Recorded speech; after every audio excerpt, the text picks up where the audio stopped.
अस्सलाम वालेकुम, मैं हूँ आपका फार्मासिस्ट डॉक्टर काशिफ शब्बीर और आज मैं आपके लिए लाया हूँ मैदे की एक और मेडिसिन फेमोटिडिन के बारे में इंफॉर्मेशन।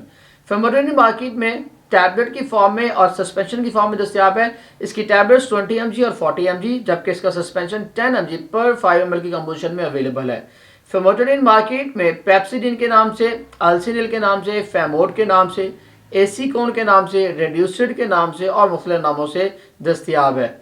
फेमोरिडिन के इस्तेमाल के बारे में बात करें तो बच्चों में पेप्टिक अल्सर डिजीज में इसका 0.5 mg पर केजी बच्चे के वेट के हिसाब से दिन में एक मरतबा देना चाहिए, प्रेफरेबली रात के टाइम।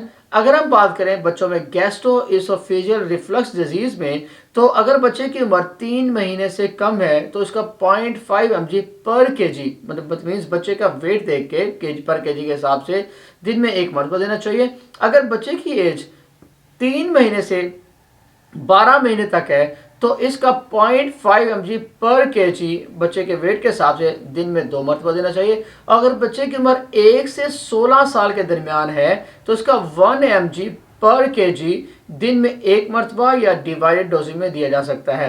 देखना अब अडल्ट की बात करें और अडल्ट में बिनाइन ड्यूटेनल एंड गैस्ट्रिक अल्सर की बात करें तो इसमें इसका 40 mg दिन में एक मरतबा 4 से 8 हफ्ते के लिए देना चाहिए। अगर हम बात करें प्रोफाइलैक्सिस ऑफ ड्यूटेनल अल्सर रिलैप्स की तो उसमें इसका 20 mg दिन में एक मरतबा देना चाहिए रात के टाइम।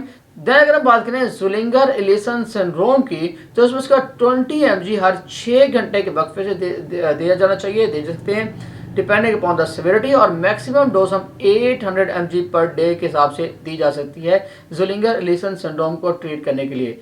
देन अगर हम बात करें गैस्ट्रोइसोफेजियल रिफ्लक्स डिजीज है तो क्या करना चाहिए, इसका 20 mg दिन में 2 मरतबा देना चाहिए 6 से 12 हफ्ते के लिए। अगर इसके साथ साथ अल्सर भी है तो हम इसकी डोज बढ़ा देते हैं, फेमोटिडिन की 40 mg की डोज दिन में 2 मरतबा देनी चाहिए 6 से 12 हफ्ते के लिए। अगर हार्टबर्न है, साथ साथ एसिडिटी इंडाइजेशन है, उसके साथ साथ डिस्पेप्सिया है, सो स्टमक है, इंडाइजेशन है, तो उसका 10 से 20 mg बीडी डोज में देना चाहिए। इसके अलावा बास्कुलर कोई ऐसी फूड ले रहे हैं जिसकी वजह से हमें हार्टबर्न का अंदेशा है तो ये मेडिसिन फेमोटिडिन की जो टैबलेट है उसे हम कमोवेश 15 मिनट से लेके 1 घंटा पहले तक ले सकते हैं जब हमें वो खुराक लेनी हो, ताकि इंडाइजेशन का या हार्टबर्न का प्रॉब्लम ना हो।